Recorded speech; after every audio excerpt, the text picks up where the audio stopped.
After months of delays, the Galaxy S21 FE is finally here. That weird fan edition name is sort of Samsung's way of saying it repackaged an existing phone and is now selling it for less. That's fitting given that this really is just the Galaxy S21 in a cheaper body, but the price isn't as tantalizing as the S20 FE was when it launched back in 2020. But before we get going, take a second to subscribe and then we'll head on.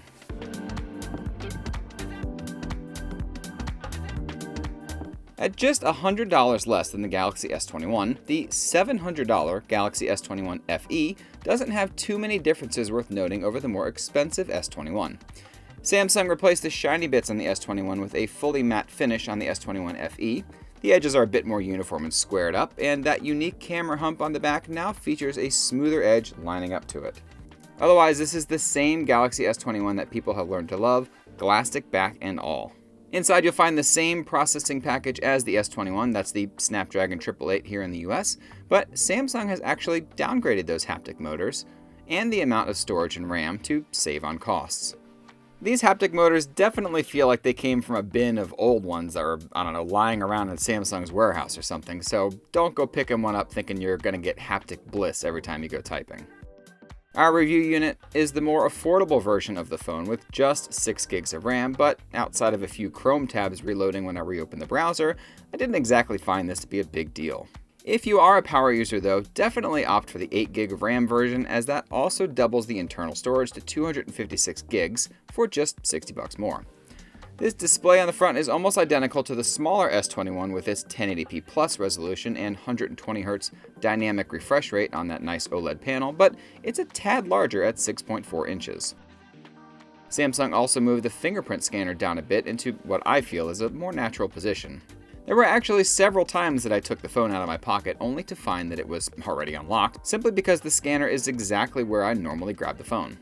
That also means it's far more accurate and speedy when compared to the Pixel 6, for example, which is most certainly the direct competition for this phone given the price and capabilities.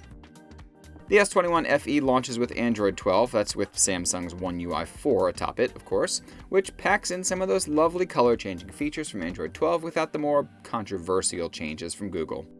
In a nutshell, that means that Samsung didn't lower the number of quick toggles, but still added in all the excellent privacy-focused features of Android 12. That's definitely a good thing, but I miss the system-wide color changing from the Pixel version of Android 12, which goes as far as to theme any supported apps with your home screen color, not just the system menus or that home screen. Whereas Samsung's implementation just changes the home screen icons and the system menus, so it's not nearly as fun. There are no exclusive software features here, but that means it's the same great One UI 4 you'll find on many other Samsung flagships that cost a lot more, without any concessions. Camera performance too is largely identical to the regular Galaxy S21, despite having a significantly downgraded megapixel count on that telephoto sensor. The regular Galaxy S21 sports a 64 megapixel telephoto camera, while the S21 FE only packs in an 8 megapixel sensor. That sounds like a massive downgrade on paper, but every photo and video I've taken looks essentially identical between the two. It's a bit surprising, but in short, $100 less doesn't mean worse camera performance, and that's pretty awesome.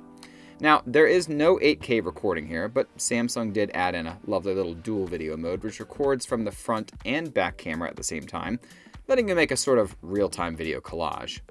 We've seen this on other phones, but it's one of those features I always love, and am really just happy it's here. So with all that said, is the S21 FE really worth $100 more than the Pixel 6? In most cases, I'd probably say no. Carrier deals likely put these two far closer in price than the unlocked MSRP might suggest, but I'd personally pick a Pixel 6 over this phone if I could save $100, which, that's the price. Now with that said, Samsung software is notoriously more full-featured than Google's, and it's also not nearly as buggy. Google recently pulled the December update for the Pixel 6 because of connectivity issues and really has yet to fully explain what went wrong. Google also tends to have a track record of these sort of things on Pixel phones, especially in the first few months. So if you want to avoid the drama and are okay with a little less nuanced haptic feedback motor, the S21 FE is a pretty darn good deal and an even better value than the standard priced Galaxy S21 at full price, of course. Be sure to subscribe to us here on YouTube so you don't miss any videos, and thanks for watching. See you next time.